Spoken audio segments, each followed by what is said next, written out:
الحمد لله وكفى وسلام على عباده الذين اصطفى أما بعد فأعوذ بالله من الشيطان الرجيم بسم الله الرحمن الرحيم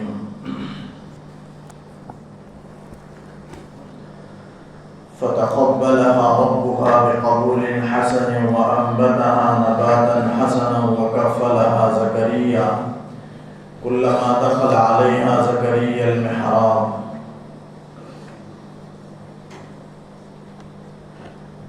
سورہ آل عمران کے چوتھے رکوع کی آیات ہیں۔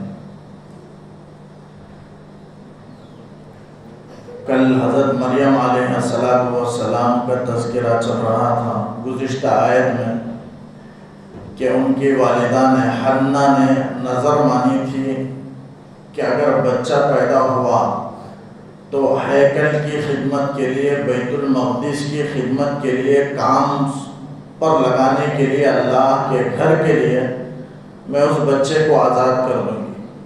بعد میں اللہ تعالیٰ نے ان کی تمنا کے خلاف بچی ان کو پیدا ہوئی، پھر بھی اللہ تعالیٰ نے ان کی منت کو قبول فرما لیا۔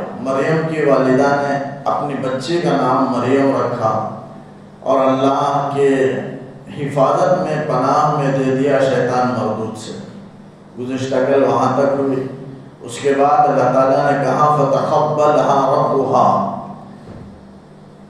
مریم کی والدہ کی نظر کو اللہ نے قبول کر لی ہے مریم ہی کی صورت میں، یعنی بیٹی کی صورت ہی میں اللہ نے اس نظر کو قبول کر لیا، اس کے رب نے مریم کو قبول کر لیا بقبول الحسنہ، عمدہ قبولیت کے ساتھ، یعنی اللہ نے مریم کو شرف قبولیت سے نوازا، اس لیے کہ بیت المقدس کی اور اللہ کے گھر کی خدمت کے لیے، خدمت کا کام لڑکوں کے سپرد کیا جاتا ہے، لڑکیوں کے نہیں۔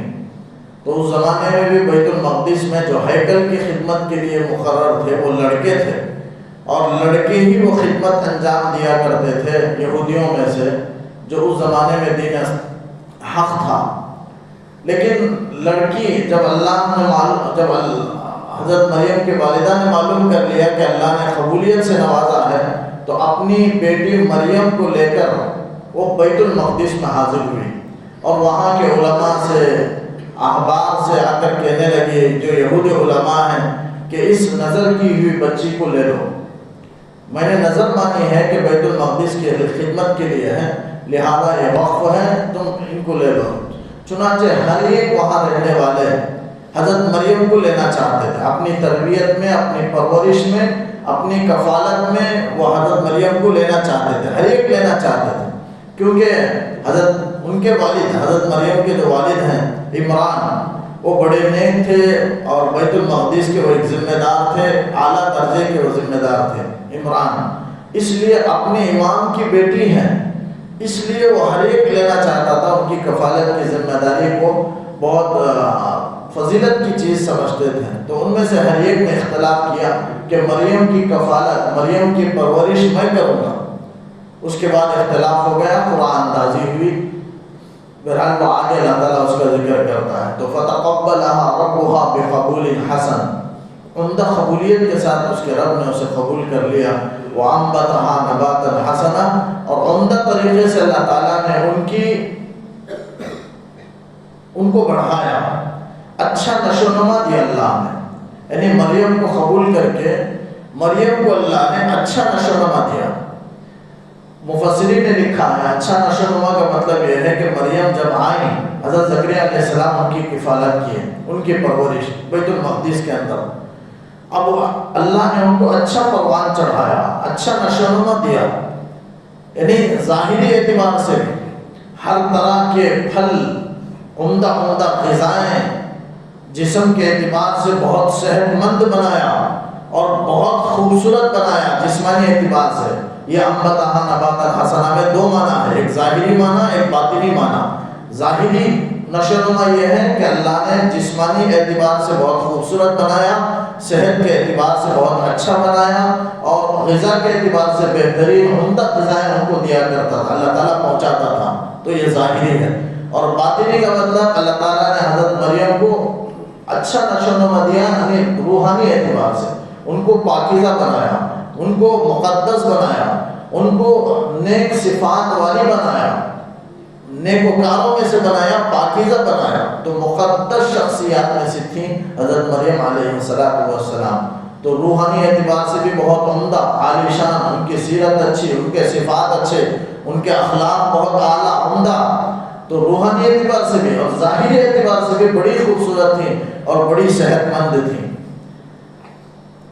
وَكَفَّلَهَا زکریا علیہ السلام نے ان کی کفالت کی۔ اب زکریا کیسے کفالت کرتے، کیسے ان کی ذمہ داری ان کے پاس آئی؟ جب حضرت مریم کے والد عمران کا انتقال ہو گیا تھا، اب پرورش مریم کی ہونی ہے، بیت المقدس میں لا کر کے نظر کی ہوئی وہ بچے کو دے دیں۔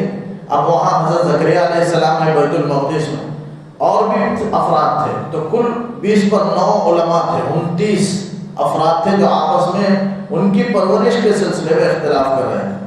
تو حضرت زکریا علیہ السلام نے کہا کہ ان کی پرورش میں کروں گا۔ لوگوں نے کہا کیوں آپ کریں گے؟ تو حضرت زکریا نے فرمایا اس لیے کہ میں ان کا خالو ہوں۔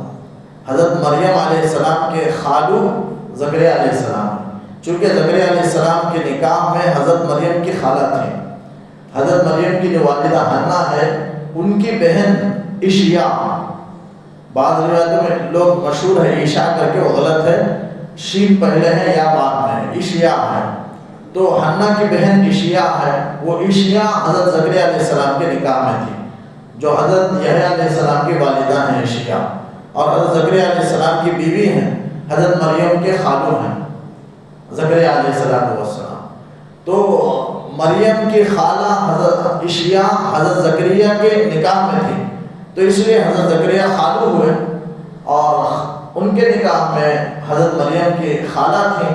اور حدیث میں آتا ہے کہ خالہ ماں کے درجے میں، الخالۃ بمنزلۃ الام، ماں کے درجے میں ہوا کرتی ہیں، تو لہذا ماں کے پاس یا ماں کے درجے میں جو ماں کی محبت جو دے سکتی ہیں وہ پرورش کریں گی۔ تو اس لیے حضرت زکریا کہنے لگے کہ میں ان کی پرورش کروں گا۔ بہرحال یہ وجہ تو بیان کی ہے، لیکن لوگوں میں اختلاف ہوا، بعد میں خورا اندازی ہوئی، خورا ڈالا گیا کہ کس کا نام نکلتا ہے ان کی تربیت اور پرورش کے لیے۔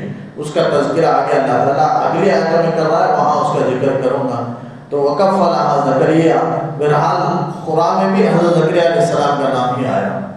تو حضرت زکریا علیہ السلام ان کی کفالت کرنے لگے، ان کی پرورش کرنے لگے مریم کی۔ ان کی پرورش انہوں نے کیسے کی؟ بیت المقدس کے اندر ایسا عمدہ طریقے سے، چونکہ حضرت زکریا بڑی پاک دامن تھی، بڑی باحیا تھی، باپردہ تھی، اب ان کو کسی کی نظر کوئی حضرت مریم تک نہ پہنچے، اس لیے انہوں نے بیت المقدس کے اندر زمینی سطح سے اونچائی میں ایک کمرہ بنایا تاکہ کوئی نہ پہنچے، اتنا اونچا بنایا کہ سیڑھی کے بغیر کوئی نہیں جا سکتا تھا۔ تو اتنے اونچے میں ایک کمرہ انہوں نے بنایا حضرت مریم کے لیے، اور وہی حضرت زکریا کی عبادت کی بھی جگہ تھی پہلے، بعد میں حضرت مریم کو وہاں حضرت زکریا نے وہاں رکھا تھا، اور زکریا علیہ السلام وہاں ان کی پرورش کر رہے تھے۔ کمرے میں وہ مریم اکیلا تھیں، عبادت کیا کرتی تھی۔ حضرت زکریا علیہ السلام ان کی ضرورت کی چیزیں جو بھی ہے، کھانا ہے، پانی ہے، تیل ہے، جو بھی ضرورت کی چیزیں ہیں وہ لا کر دیتے تھے باہر سے۔ حضرت زکریا علیہ السلام ان کی خدمت کیا کرتے، جب باہر جانا چاہتے تو کمرے کو تالا لگا کر کے چلے جاتے، چونکہ حضرت مریم تنہا تھی، کوئی ان تک نہ پہنچے، بالکل ہر طرح سے پورے حفاظت کے ساتھ ان کی پرورش حضرت زکریا علیہ السلام نے کی۔ وَكَفَّلَهَا زکریا، اسی کا ذکر ہے کہ زکریا علیہ السلام نے ان کی کفالت کی۔ كُلَّمَا دَخَلَ عَلَيْهَا زَكَرِيَّا الْمِحْرَابَ، جب بھی زکریا علیہ السلام ان کے پاس محراب میں، اسے محراب کہا گیا، ان کا کمرہ جو ہے وہ عبادت کی جگہ تھی، عبادت خانہ تھا، وہاں وہ عبادت کیا کرتی تھی۔ محراب سے مراد وہی ہے عبادت گاہ، عبادت کی جگہ، عبادت خانہ، عبادت گھر۔ تو وہ عبادت کا کمرہ، کرنے کا کمرہ، وہ وہاں حضرت مریم تھی۔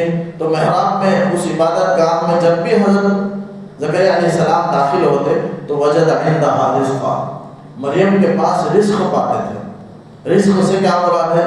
بے موسم کے پھل مراد ہے، یعنی آتے آ کر دیکھتے کہ پھل موجود ہے، کوئی لا کر دینے والا نہیں ہے۔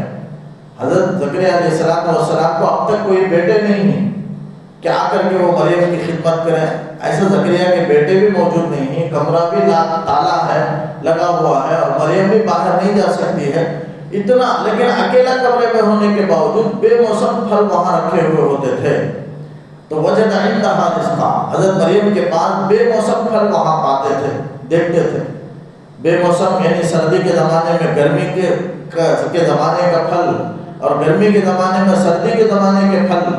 وہ جیسے ہر ایک موسم میں ایک ایک پھل ہوتا ہے، گرمی کے زمانے کے کچھ پھل ہوتے ہیں، سردی کے زمانے کے کچھ پھل ہوتے ہیں، لیکن بے موسم پھل، گرمی کے زمانے میں سردی کا پھل، سردی کے زمانے میں گرمی کا پھل وہاں موجود ہوتا تھا، تاکہ طبیعت کے لیے موزوں ہو، برابر ہو، وہاں رکھے ہوئے ہوتے تھے. تو حضرت زکریا پوچھنے لگے مریم سے کہ مریم یہ پھل کیسے تمہارے پاس آتا ہے، جس کا تذکرہ قرآن نے خود کیا. یہ پھل کا موجود ہونا یہ ان کی کرامت ہے. یا مریم قالا، حضرت زکریا نے کہا یا مریم، اے مریم، انا لکی ھذا، یہ تم کو کیسے یہ پھل تم کو تک پہنچتا ہے، یہ کہاں سے تمہارے پاس یہ پھل آیا؟ قالت هو من عند اللہ، وہ کہنے لگی یہ پھل من عند اللہ، اللہ کی طرف سے، یعنی حضرت جبرائیل علیہ السلام لا کر مجھے دیتے ہیں. حضرت مریم نبیہ تو نہیں تھی، لیکن ولی کے پاس بھی حضرت جبرائیل ایسا نہیں کہ صرف انبیاء کے پاس آتے ہوں، بلکہ غیر انبیاء کے پاس بھی حضرت جبرائیل پہنچ سکتے ہیں، آ سکتے ہیں. جیسے حضرت مریم نبی تو نہیں ہے، نبیہ تو نہیں ہے، لیکن بڑی ولیہ تھی، نیک تھی، پاکیزہ خاتون تھی، مقدس عورتوں میں سے تھی.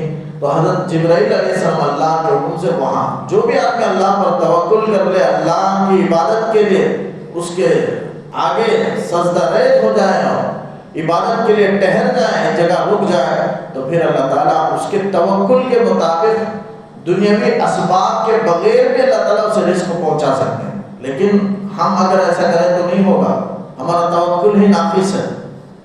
آزمانے کے لیے ہم بیٹھیں گے اور توکل ہمارا اتنا نہیں ہوگا تو ہرگز. اور اللہ کی عادت بھی ہے، یہ تو خاص لوگوں کے ساتھ عادت کے خلاف ہوتا ہے، ورنہ اللہ کی عادت عام ہے کہ جیسے دنیا میں نظام ہے ویسے ہی پورا ہوگا.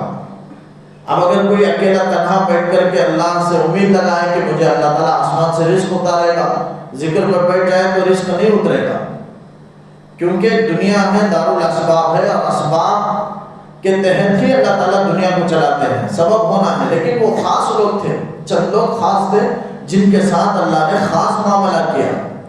تو حضرت مریم علیہ السلام کو حضرت جبرائیل علیہ السلام پھل لا کر دیا کرتے تھے، وہاں ان کے پاس موجود ہوتا. تو وہ کہنے لگی اللہ کی طرف سے. یہ حضرت مریم کی کرامت ہے. نیک لوگوں سے کرامت ہوتی ہے. کرامت کہتے ہیں عادت کے خلاف ایک عجیب ایسا کام ہونا جسے دیکھ کر آدمی حیران رہ جائے، اور وہ کام ہو بھی نہیں سکتا، عقل کے اعتبار سے وہ کام نہیں ہو سکتا، لیکن آدمی کو حیرانی ہو دیکھ کر. ایسے کام کو معجزہ اور کرامت کہتے ہیں. معجزہ انبیاء سے صادر ہوتا ہے، عام لوگوں سے، ولیوں سے جو صادر ہوتا ہے، ولیوں سے صادر ہو تو اسے کرامت کہتے ہیں، خلاف عادت کام. اگر انبیاء سے صادر ہوں تو اسے معجزہ کہتے ہیں، اور نیک لوگوں سے صادر ہوں تو اسے کرامت کہتے ہیں. اور کرامت معجزہ حق ہے، یاد رکھیں، انکار نہیں کیا جا سکتا. قرآن کی حدیثوں سے ثابت ہے کہ معجزہ حق ہے، انبیاء سے صادر ہوتا ہے. معجزہ دکھا کر ہی وہ اللہ کے دین کی طرف انبیاء کرام علیہ السلام بلاتے تھے. جیسے آپ صلی اللہ علیہ وسلم کا بہت معجزہ، قرآن خود ایک بڑا معجزہ ہے آپ پر. کتنا عمدہ کلام اللہ نے اتارا ہے آپ صلی اللہ علیہ وسلم پر. یہ اللہ کے نبی کے، اللہ کے رسول محمد صلی اللہ علیہ وسلم کے اللہ کے رسول ہونے کی دلیل ہے. اور سب سے بڑا معجزہ آپ صلی اللہ علیہ وسلم کا قرآن ہے. آپ سے کتنے معجزات ہیں؟ ہزاروں معجزات، 3000 ہزاروں کی مقدار میں آپ صلی اللہ علیہ وسلم کے معجزات ہیں.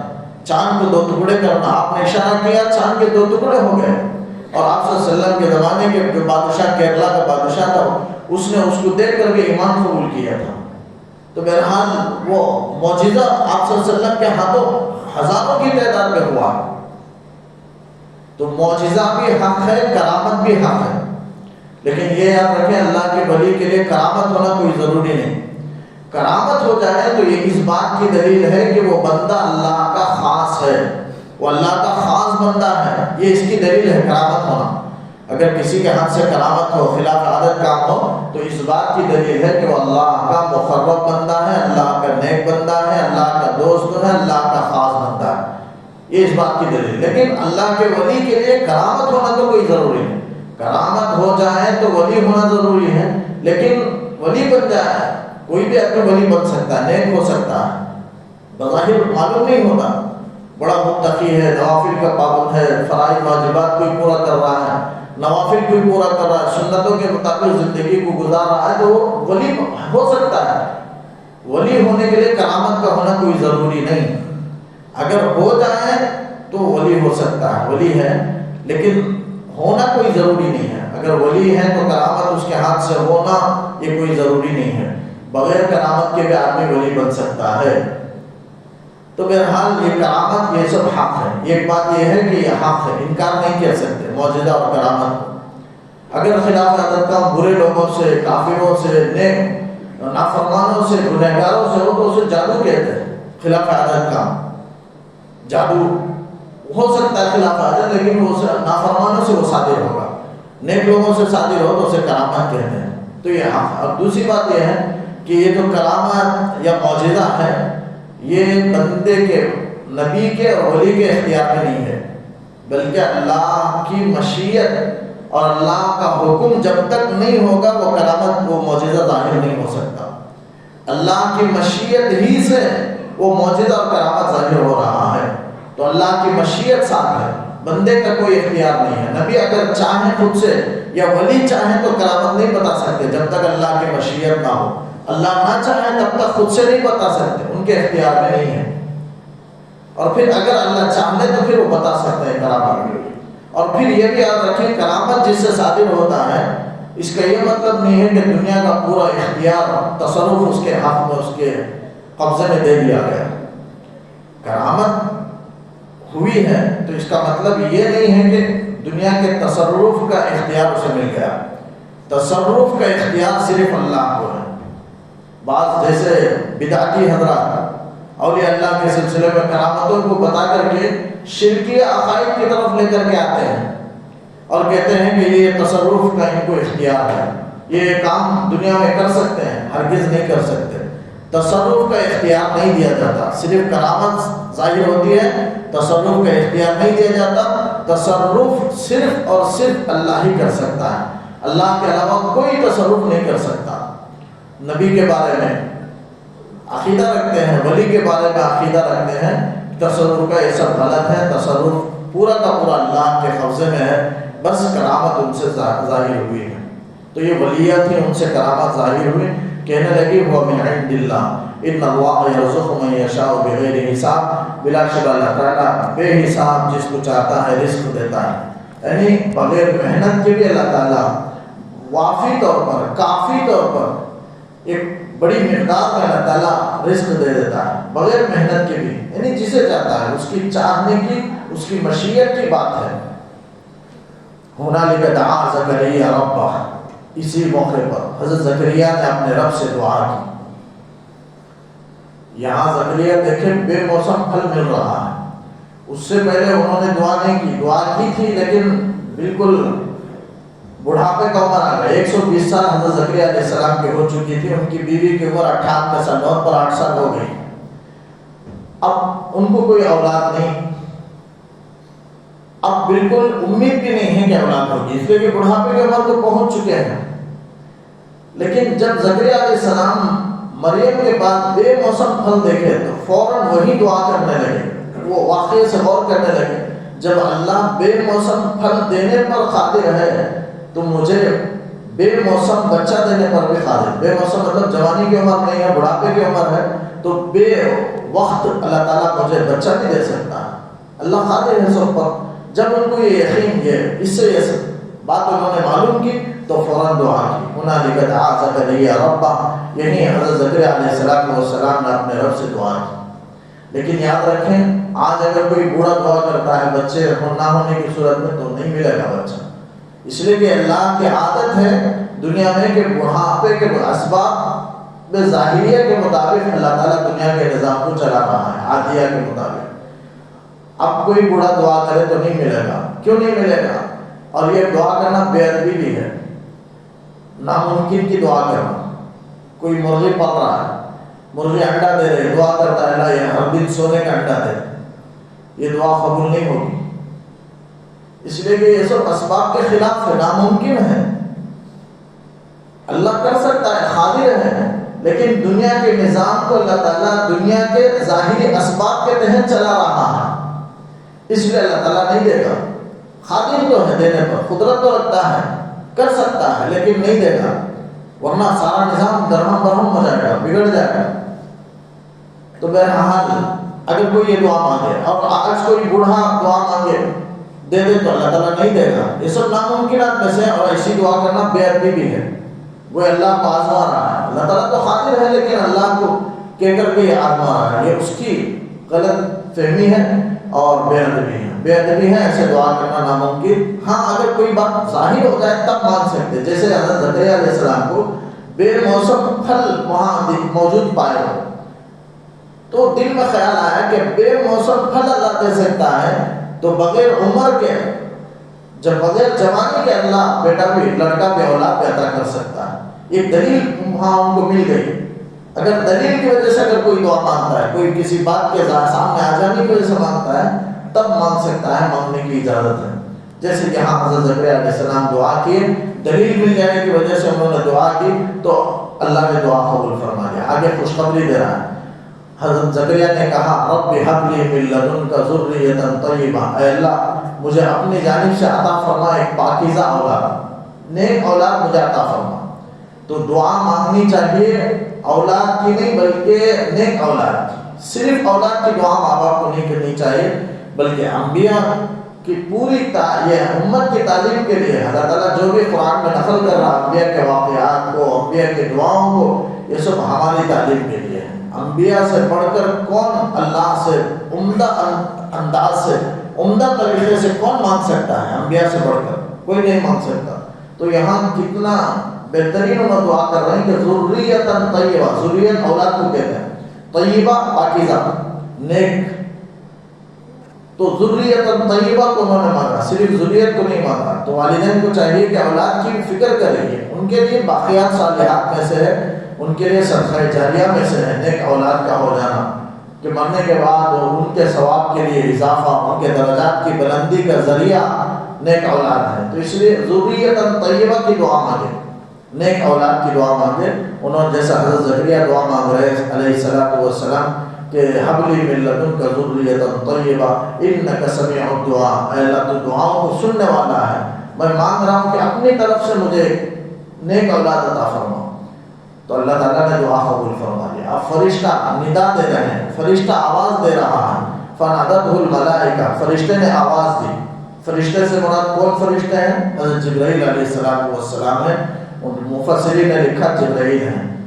تو انہوں نے آواز دی، وہو قائم یصلی، حال یہ کہ حضرت زکریا علیہ السلام کھڑے تھے، یصلی فی المحراب، اپنے محراب میں، عبادت خانے میں وہ نماز پڑھ رہے تھے، نماز میں مشغول تھے، تب فرشتہ اعلان کر رہا ہے، تب فرشتہ حضرت جبرائیل آواز دے رہے ہیں کیا کہ ان اللہ یبشرک بیحییٰ، کہ اللہ تعالیٰ تمہیں خوشخبری دے رہا ہے یحییٰ کی۔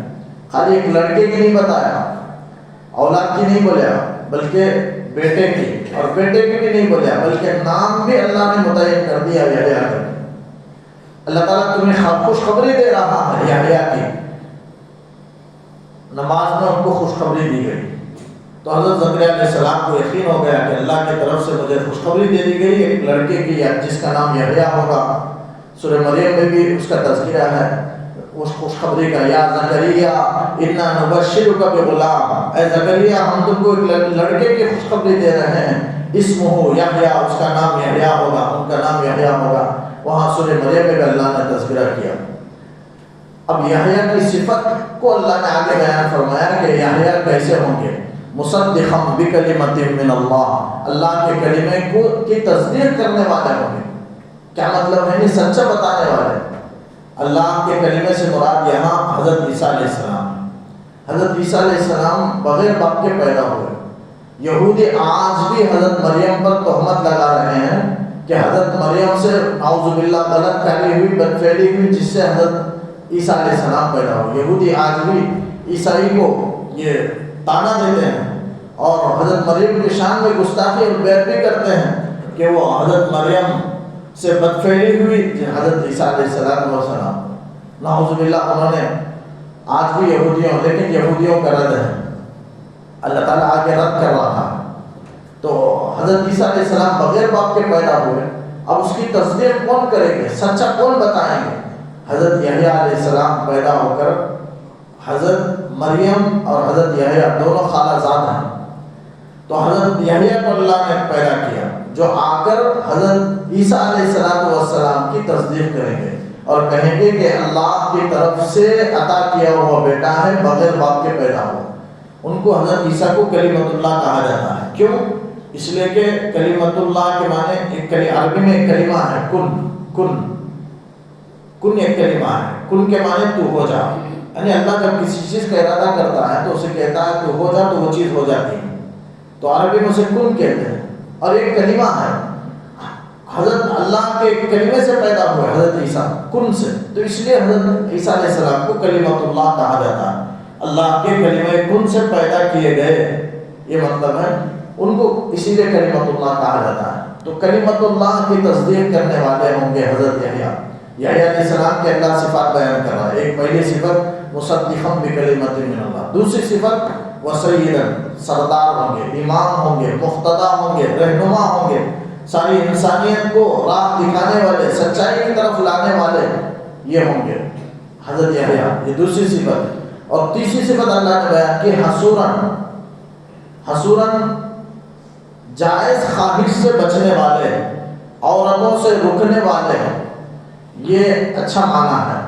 اس کا ایک معنی نامرد کا بھی آتا ہے، لیکن وہ معنی یہاں مراد نہیں ہے، کیوں؟ ہرگز نہیں ہوگا، نعوذ باللہ، اس لیے کہ یہاں یہ تعریف کا مقام ہے اور وہ تو برائی ہے، نامرد ہونا برائی ہے، اور تعریف کے مقام پر وہ معنی مراد نہیں لیا جائے۔ تو اس کا دوسرا معنی بھی ہے، کئی معنی حصورہ کے، جائز خواہش سے بچنے والا، عورتوں سے دور رہنے والا، حصور کا یہ معنی ہے۔ تو حضرت تیسری صفت یہی معنی تمام مفسرین نے ذکر کیا اور یہی مراد بھی ہے، عورتوں سے دور رہنے والے، جائز خواہش سے دور، یعنی اللہ نے ایسا پاکیزہ نفس ان کے اندر رکھا، ایسا پاکیزہ بنایا جو جائز خواہش سے بھی وہ دور رہتے تھے، یعنی جن خواہشات کو پورا کرنا شریعت میں جائز ہے اس سے بھی وہ دور رہتے تھے، بالکل خدا کی محبت میں، آخرت کی فکر ہی میں اتنا غلبہ ہو گیا ان کا آخرت کے فکر کا، اللہ کی محبت کا، کہ دوسری چیزوں میں ان کو اتنا مزہ نہیں آتا تھا، جائز خواہشات کو پوری کرنے میں ان کو مزہ نہیں آتا تھا، تو بالکل عورتوں سے دور رہتے تھے، کبھی دل میں خیال بھی پیدا نہیں ہوا۔ بعض مفسرین نے لکھا ہے بے نکاح، یعنی ایسے اللہ کی محبت غالب ہو گئی کہ انہوں نے نکاح بھی نہیں فرمایا، جبکہ نکاح تمام۔ بعض نے فرمایا کہ نہیں، حصول کے معنی ہیں عورتوں سے دور رہنے والا، گناہوں سے بچنے والا، بد فعلی سے، غلط فعلی سے، غلط کاری سے بچنے والا۔ اگر یہ معنی رکھیں گے تو پھر نعوذ باللہ یہ مطلب نکلتا ہے کہ انبیاء سے گناہ صادر ہو سکتے ہیں جس کی وجہ سے وہ بچے تھے، ایسا نہیں ہے، یہ معنی نہیں ہے۔ تو اس لیے بعض نے لکھا شادی نکاح ہوا لیکن دوسری عورتوں سے ناجائز تعلقات سے دور رہنے والے تھے، یہ مراد ہے۔ بعض نے کہا نہیں، جائز خواہشات سے دور رہنے والے تھے۔ اگر یہ رکھیں گے تو بے نکاح ہونا ثابت ہوتا ہے، حالانکہ تمام انبیاء نے نکاح کی ہے، نکاح کرنا تمام انبیاء کی سنت ہے، لیکن حضرت یحییٰ علیہ السلام کا نکاح نہیں ہوا۔ تو بعض مفسرین نے یہی معنی بیان کیا کہ وہ جائز خواہش سے بھی بچنے والے تھے، نکاح بھی نہیں کیے۔ اب نکاح نہیں کیے تو اس کے تحت میں مفسرین نے لکھا ہے کہ اگر یہ صورت ہو کہ آدمی اللہ کی محبت میں، کسی دوسرے کی محبت میں ایسا غلبہ پا لیا کہ نکاح ہونے کی صورت میں بیوی کے حقوق ادا نہیں ہو سکتے، یقیناً اسے معلوم ہے کہ اگر میں نکاح کروں گا تو میں بیوی کے حقوق کو ہرگز ادا نہیں کروں گا، وہ ایسے شخص کے لیے نکاح نہ کرنا افضل ہے۔ تو یہاں بھی حضرت یحییٰ علیہ السلام کو یہی غلبہ تھا کہ اللہ کی محبت اتنی غالب تھی کہ اگر میں نکاح میں کروں گا تو عورتوں کی طرف مجھے کوئی توجہ خواہشات نہیں ہوگی، یہ ان کو تھا، بیوی کے حقوق ادا نہیں ہوں گے، یہ ان کو معلوم تھا۔ اس لیے انہوں نے نکاح نہیں کیا، افضل پر انہوں نے عمل کیا جیسا افضل ہے. اسی لیے آپ صلی اللہ علیہ وسلم نے نکاح کے سلسلے میں ایک حدیث آپ نے پیش کی، فرمایا من استطاع منکم الباءۃ فلیتزوج، جو تم میں باءت کی استطاعت رکھے، باءت یعنی حقوق زوجیت کو پورا کرنے کی استطاعت رکھے وہ نکاح کرے. جو حقوق زوجیت ادا نہ کرنے کا اسے خوف ہے اس کے لیے افضل یہ ہے کہ نکاح نہ کرے. تو اسی لیے حضرت یحییٰ علیہ السلام نے نکاح نہیں فرمایا، تو چونکہ وہ ان سے خدشہ تھا، اندیشہ تھا کہ اگر میں نکاح کروں گا تو پھر حقوق ادا نہیں ہوں گے. وحصوراً بالکل یہاں تک علماء نے لکھا ہے کہ انبیاء نے تو گناہ نہیں کی، گناہ سے بچے رہے، اللہ نے توفیق دی گناہ سے بچنے کی جس کی وجہ سے وہ گناہ سے بچے رہے، لیکن گناہ کا خیال تو دل میں آ سکتا ہے انبیاء کے دل میں بھی. جیسے یوسف علیہ السلام کے سلسلے میں فرمایا وَلَقَدْ هَمَّتْ بِهِ وَهَمَّ بِهَا، زلیخا نے کمرہ پورا بند کر لیا، غلط کرنے کا ارادہ بھی کر لیا، وَهَمَّ بِهَا، حضرت یوسف نے بھی ارادہ کر لیا، پھر بھی اللہ کی توفیق ہوئی، وہ بھاگنے کا راستہ انہوں نے ڈھونڈا اور بچ کر نکل گئے. لیکن ارادہ تو ہو سکتا ہے، لیکن کام غلط کرنے کو نہیں ہو سکتا، لیکن اس کا ارادہ ہو سکتا ہے، اس آیت سے معلوم ہوا. لیکن یحییٰ علیہ السلام کے سلسلے میں لکھتے ہیں کہ ان کو دل میں خیال بھی پیدا نہیں ہوا، کبھی بھی بدنظری ان کی نہیں ہوئی، دل میں خیال بھی پیدا نہیں ہوا. اتنا اللہ نے ان کو حصور بنایا، دور رہنے والا بنایا. وہ نبی اور نبی بنایا، اللہ نے نبی نبوت کے مقام سے سرفراز فرمایا. من الصالحین، نیکوں میں سے بنایا. ایسا نیک من الصالحین کی تفسیر میں لکھتے ہیں کہ خطا بھی ان سے نہیں ہوئی، خطا معاف ہے. خطا آدمی ایک کام کرنا چاہتا تھا، ایک کام ہو گیا. مثلا سامنے کوئی حلال جانور تھے، اسے شکار کرنے کے ارادے سے گولی چلایا، اسے جانور سمجھتا تھا لیکن وہ انسان تھا، جا کر انسان کو لگ گیا. یا کسی طرف نشان لگایا لیکن وہ نشان چپ کر کے جا کر انسان کو لگ گیا. انہیں مارنے کا ارادہ نہیں تھا انسان کو، لیکن جا کر کے لگ گیا، نشان غلط ہو کر کے. اسے خطا کہتے ہیں.